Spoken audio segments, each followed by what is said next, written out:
جب حضرت نوح علیہ السلام کشتی بنا رہے تھے تو ایک مومنہ بوڑھی خاتون روز اللہ کے نبی کے پاس اپنی گٹھڑی لے کر آتی اور کہتی، اے اللہ کے نبی، کشتی کب روانہ ہوگی؟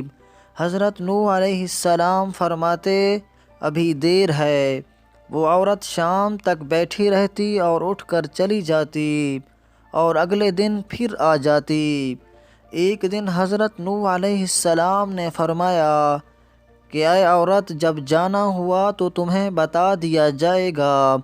وہ عورت واپس چلی گئی اور انتظار کرنے لگی کہ کب حضرت نوح علیہ السلام بلائیں گے۔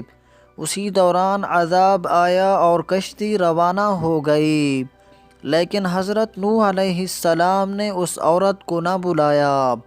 ظاہری طور پر حضرت نوح علیہ السلام کو بلانا بھول گیا تھا۔ طوفان نے پوری دنیا میں ہر طرف تباہی مچا دی، اور جو بھی اس کشتی میں موجود تھا بس وہی زندہ رہا۔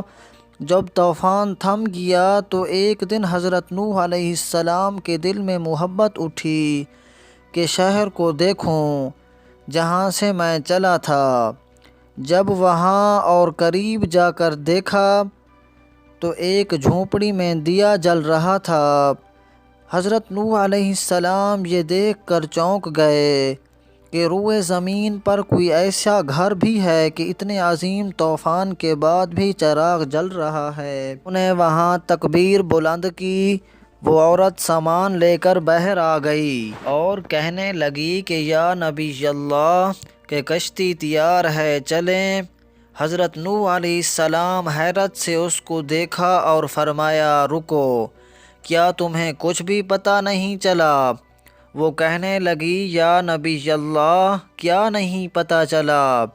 آپ نے فرمایا، اتنا بڑا سیلاب آیا، بارش ہوئی، کیا تمہیں کچھ بھی پتہ نہیں چلا؟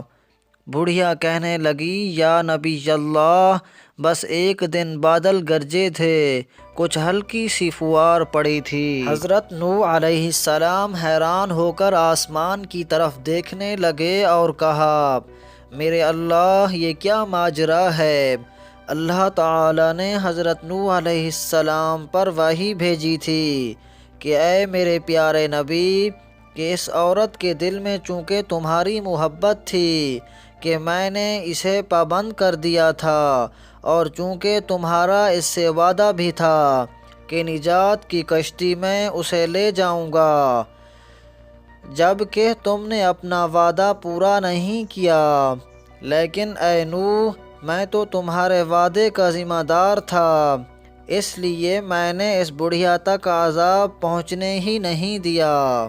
حضرت سجاد رحمۃ اللہ علیہ تعالی نے اپنے پاس بیٹھے لوگوں سے فرمایا، اے مومنو، قیامت تک کے مومنوں تک پہنچانا تم پر واجب ہے۔